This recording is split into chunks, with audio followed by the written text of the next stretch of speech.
Welcome to the Disrupting Obesity podcast. I'm Charlotte Skanes, and I'll be sharing ways to regain control over your body and lose an extreme amount of weight naturally.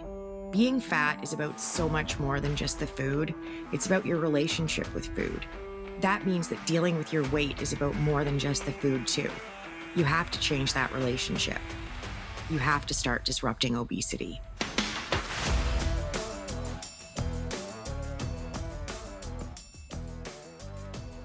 Hello, flamingos, and welcome to another one in our series, 101 Weight Loss Truths. This started out as just a fun thing for me to do for my 101st episode, and it's turned into something a little bit bigger. So I'm going to keep breaking these down. Last week, we finished off with number 37, probably my favorite one of these little truths of all time. It's not about the food. It's about your relationship with food. I'm not going to get sidetracked with that. I'm just going to start in on the next series of these. We're going to start with number 38 today. But if you've missed our first 3 episodes, you can pick those up where you're listening to this podcast, or if you're watching on YouTube, all the other episodes are there. And next week, I'm going to be back for number 105, and we're going to pick up where we leave off today. So we might as well just dive right in to weight loss truth number 38. Non-scale victories will keep you going just as much as your wins on the scale. And I know it might not feel like that. It might feel like I'm not going to be happy till I lose 50 pounds. I'm not going to be happy till I get to my goal and I've got 120 pounds off. Whatever that looks like for you, all those numbers are super important. The scale is definitely important. I mean, that's the goal, right? We're trying to lose weight. We're trying to get that number on the scale to go down. But sometimes you need something to keep you going while maybe the scale isn't moving down as quickly as you'd like it to, or you just happen to be like everybody else and you're not losing your weight in a straight line, because nobody loses weight in a straight line. It's not just you. It's every single person out there who's trying to lose weight. It's every single person who has successfully lost weight. Everybody's got some up and down. Everybody's got some flat parts. Totally normal. So when the scale's not moving, or when you're having a harder time finding that motivation, sometimes what you need are the NSVs, the non-scale victories, and they can feel absolutely amazing. Some of my non-scale victories stand out in my mind as being more significant and bigger than any victories that I saw on the scale. I mean, losing 201 pounds, fantastic. Super glad I did it. I'm also super glad that I can walk upstairs 1 foot at a time now. And I don't have to, the thing where you have to put both feet on the step and then you got to move them both up. I can do steps like a quote unquote normal person now. That feels amazing. I was talking with somebody on one of the calls in the group this morning, and she was able to put her wedding band back on for the first time in years. That's a non-scale victory. That's hugely important.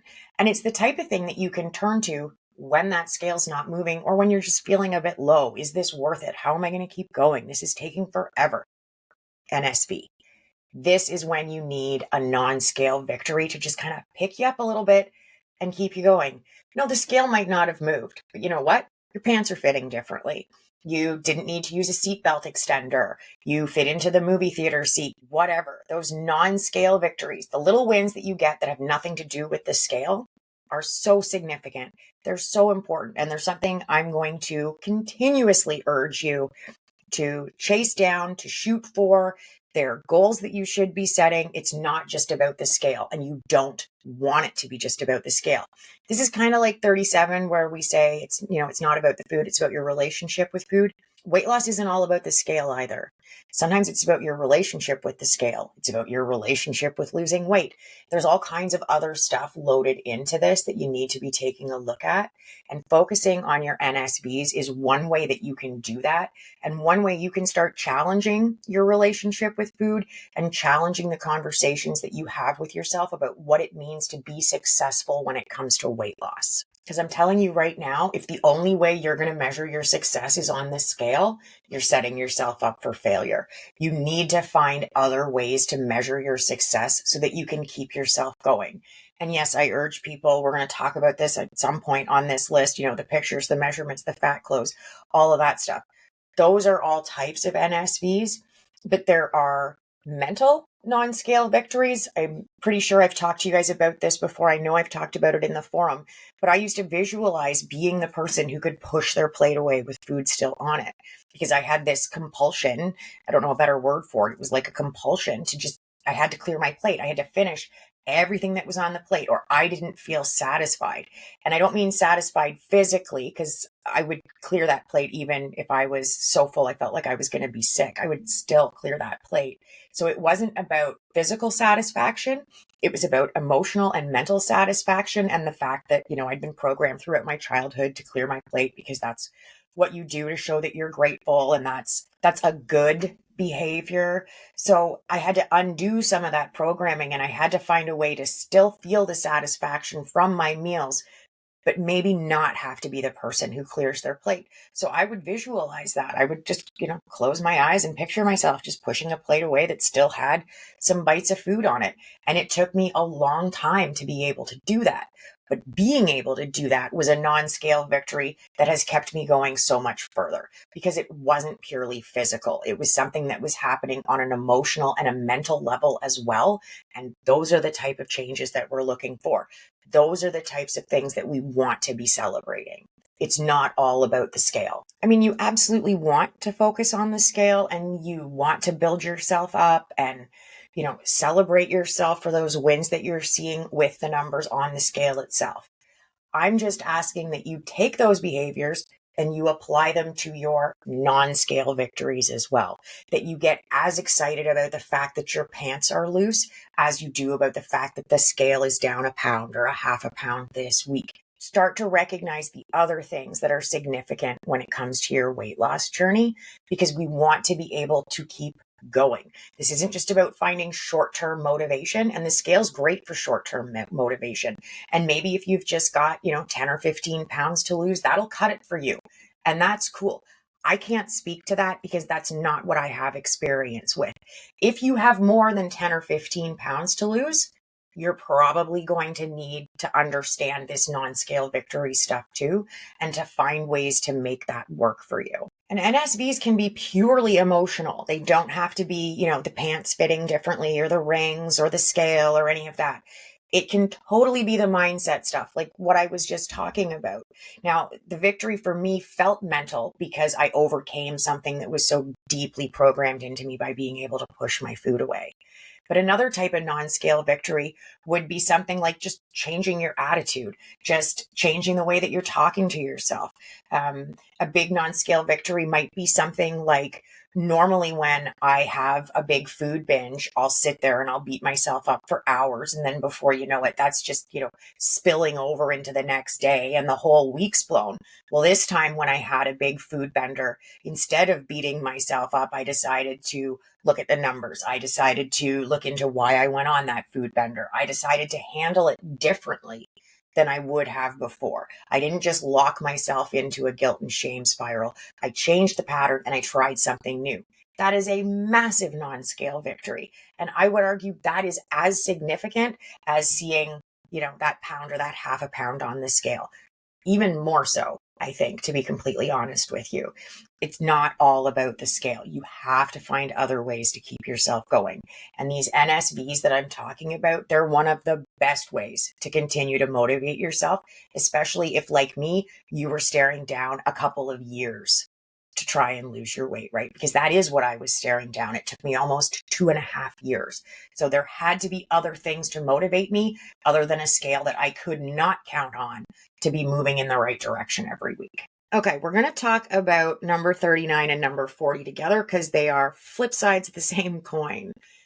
Realistic goals are going to keep you motivated and on track.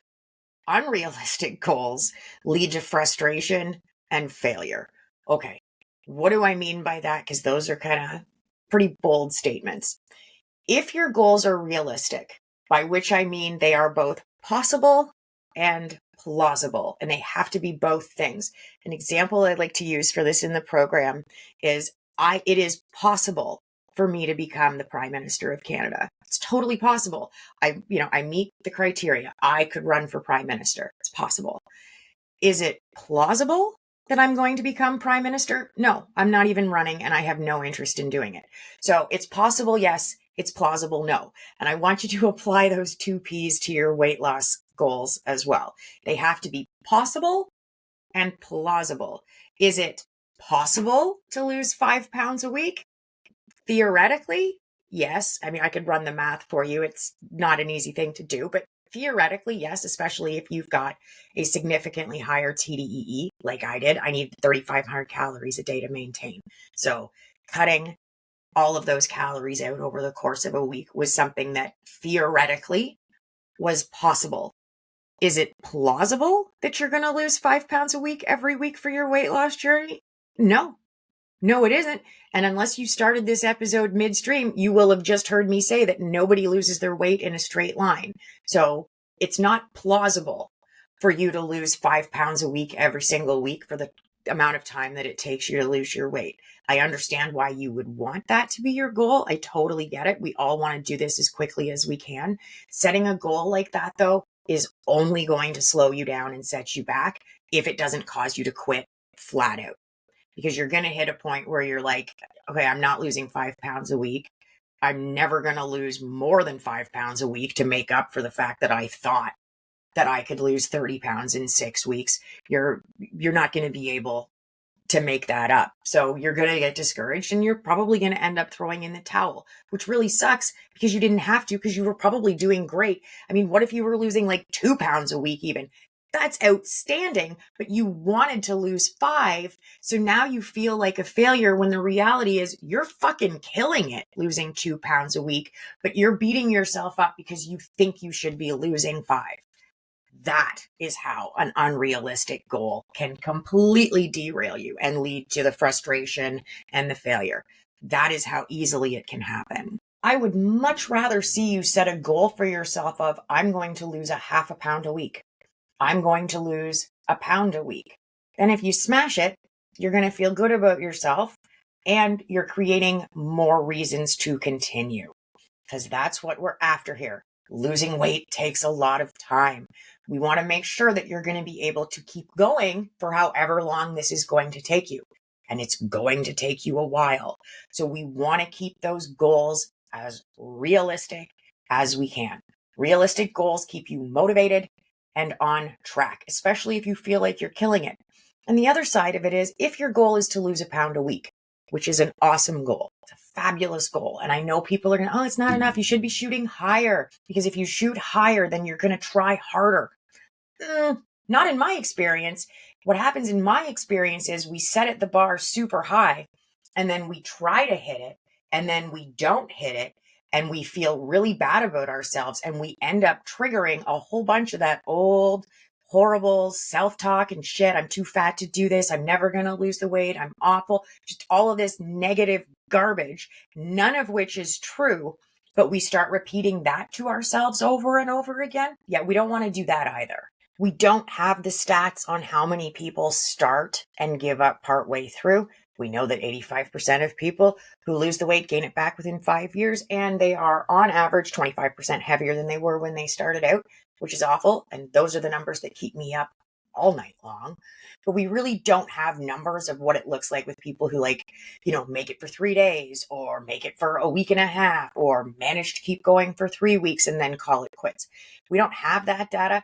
I'm willing to bet it's got to be close to 85% as well, that there are people out there who are caught in a perpetual cycle of starting and stopping and starting and stopping and then starting over again. That's why I called my guide Get Started for the Last Time, because we are all so sick of getting started. Everybody's sick of Mondays. We all hate that runaround. Let's do it for the last time. Part of how you do it for the last time is being honest with yourself and being realistic about what the journey is actually going to look like. That brings us, and these are all kind of connected. They're all clumped together on this list for a reason. But number 41, I'm asking you to please keep the bar low when it comes to your expectations. Expectations aren't the same thing as your goals. I'll differentiate between those two in a second.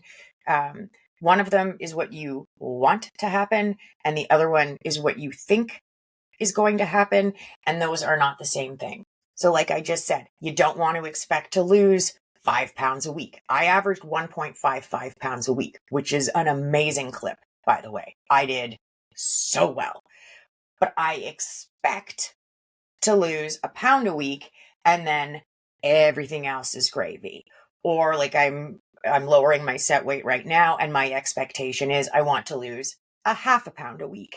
That's my goal. And then if I do better than that, I feel amazing because the bar was low.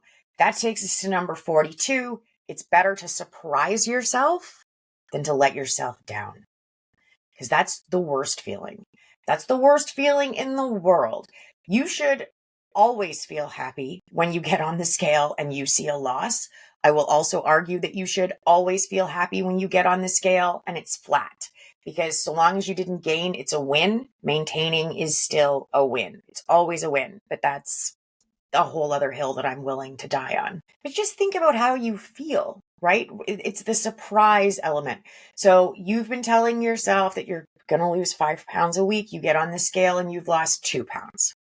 Instead of being super pumped because you lost 2 pounds, you're super disappointed because you didn't lose those other 3 pounds. So we're not going to see the win for what it is. We're feeling like a failure. We're starting those spirals, yada, yada, the whole thing, right? But let's say that your expectation was, I think I can lose a half a pound a week. I think I can consistently lose a half a pound a week. And you get on that scale and you see 2 pounds. You're going to freak out. You're going to feel so happy and so excited and so proud of yourself for what you've done. This was an expectation management problem. It has nothing to do with the reality of what's going on the scale. It's about the reality of what's going on inside your head. That's all this comes back to. So please, please, please set the bar nice and low, a nice low bar. That's the way that you want to be taking this on. It is always better to surprise yourself than it is to let yourself down. And I think for so many of us, feeling let down can feel really comfortable because it's what we're used to. So maybe subconsciously you're setting yourself up to let yourself down because that's what feels good to you, because it's what you know. And I know you might be thinking, hey, wait a minute. No, I don't want to let myself down. What are you talking about? I spend all my time beating myself up and telling myself that I need to do better and that I'm not good enough. And yeah, that's the problem. That's exactly what I'm talking about. So when you set the expectation, you set the bar that you're going to lose 5 pounds a week, you're not going to be able to do that. You get on the scale, it's 2 pounds, and you've given yourself the exact scenario that you keep telling yourself over and over again, that that's what you accept, because that's the dialogue that you keep having. I'm not good enough. I'm not trying hard enough. I can't do this. I'm not the kind of person who can lose weight. I just keep fucking this up. I'm a failure. Well, if that's the dialogue that you're looking for and you set your expectations based on the fact that that's your standard dialogue, well, you're setting yourself up for exactly what you're saying that you don't want, but it's what you keep doing. So it's really kind of confusing, right? Like, I find it confusing to even try and explain it, but I think you're going to understand what I'm driving at here. Learning to manage your goals and your expectations when it comes to your weight loss is such a critical part of this, especially if you're looking at significant weight loss. I think it's a little bit different when you have, 10 or 15 pounds to lose. Mapping things out looks differently. Your expectations can change when you have a smaller amount of weight to lose. And I understand that it's relative. If, you've always weighed $105 and suddenly you weigh 120 pounds, I understand how alarming and stressful and frustrating that would be for you. But it's still a very different thing from staring down, 80, 50, 100, 200 pounds, completely different journeys. And I really can't speak to the first one. I'm here for the second one. And I'm telling you that you need to manage your goals and expectations differently if you're losing a significant amount of weight. And I use the word significant, and I've never used a number for this. I try to avoid using numbers for this because weight loss is so relative. 50 pounds to one person could be the most significant amount ever, whereas someone else might be going 50 pounds. Holy shit, I've got 400 to lose. What are you talking about? Weight loss is relative, but there are certain parts of it that stay the same no matter where you are on that spectrum. 50 pounds or 400 pounds, You need to manage your goals and expectations very carefully, because this is about psychological success and this is about emotional success. The better you feel about yourself as you're moving through this process, the easier it's going to be to keep going, the easier it's going to be to keep yourself motivated, and the better you're going to continue to feel about yourself. And I know that for a lot of us, I know that for me, when I was starting out, I was not in a good place mentally or emotionally. I wasn't convinced I was capable of anything. I was pretty sure that I was going to fail again because I had done nothing but fail at losing weight. I had done nothing but start again, stop again, start, try, fail. Just none of it was working. Nothing I did was working. So I didn't have the belief that I could do it until I started actually doing it. So it's really okay if you don't feel like you can take this on. You can. We're going to do it in small, incremental steps to make it easier and honestly, just to make the whole process more palatable. I get the excitement of the big sweeping changes, and we talked about this, a couple episodes ago, but no. And that doesn't help you with managing your goals and expectations either. There's something about doing things incrementally that makes that goal and expectation management that much easier. Because let's say we're going to cut out an entire food group. Let's pick carbs. That seems to be a trendy one. So we're going to cut out carbs. We're going to completely throw ourselves into the deep end of that pool. I have never not eaten carbs. I don't know what it's like to try and live my life not eating carbohydrates. So that alone is a little bit scary. And we talk about expectations. Well, now I don't know what to expect. I have no idea how I'm going to feel. I don't know what I'm going to think. I don't know what it's going to physically feel like, let alone mentally feel like. I have no idea. It's the great unknown. Well, that is deeply unsettling and not the footing that I want to start a weight loss journey on. I want to start where I am, and I want to make my changes incrementally, small changes incrementally. That's what I'm after, because I don't want to feel like I've been thrown into the deep end of the pool where I don't know what to expect. If you're managing your expectations and your goals at the same time that you're managing your food and your weight incrementally, it's going to be that much easier to move forward, because we're also making the mindset shifts incrementally. And that's pretty critical to this whole thing too. We all want to be the person who just wakes up one morning and every day they only take these super tiny portions and they don't eat it all and they push the plate away and they're never hungry and they don't have a problem with, comfort, reward, and cope eating, and everything's just peachy and everything's beautiful all the time. Super great. We all want to be that person. But the reality is most of us aren't that person, or at least we're not that person yet. And we're certainly not that person when we're starting out. You have to evolve into that person. You have to make a whole bunch of small incremental changes that get you from here to there. I mean, you can try to just wake up tomorrow and embody that way of living. But if that's not what you're used to, you're throwing yourself off the cliff into the deep end again, right? And I really think that's part of why we have such a huge fail rate, is because people have these expectations. I'm going to give up carbs on Monday. It's going to be tough for a few days, but then I'm going to be fine. I'll adjust. It'll be easy. And, the weight's just going to slide off. I'm going to wrap this whole thing up in about 6 months and go on with my life. Well, based on the conversation we've just had, I think you can see there are a few holes in that plan, but that is the plan for so many people. And whether you're doing that by cutting out a food group, or you're, going to start exercising on Monday and you're going to take yourself down to 1,200 calories or whatever you've decided is going to help. Expectation management. Can you expect yourself to be able to do this for the next couple of years, or however long it's going to take you to get to your goal weight? And if you don't think it's reasonable to expect yourself to do it, then you're probably not going to be able to do it. This is another reason to take things on incrementally, to make small changes over time so that you don't feel the pinch so bad, and so that you can continue to move and manage those expectations as you go.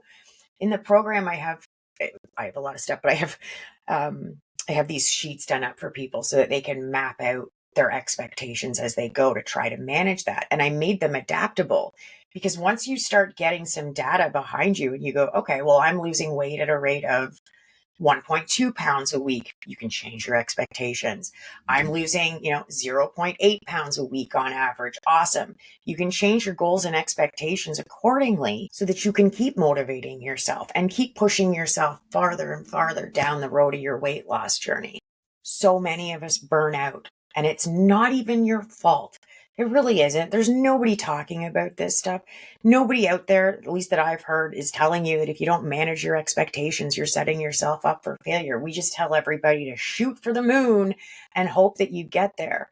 I'm asking you, please don't shoot for the moon. Please take the time to map things out conscientiously so that you're giving yourself the best possible chance for success. And don't forget number 42. You're always better off to surprise yourself than to let yourself down.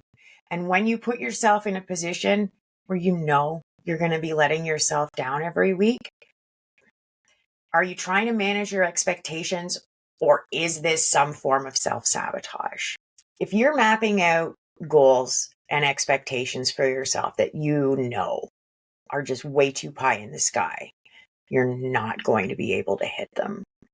Are you doing that because there's part of you that wants an out in a couple of weeks, that wants to be able to say, no, I tried.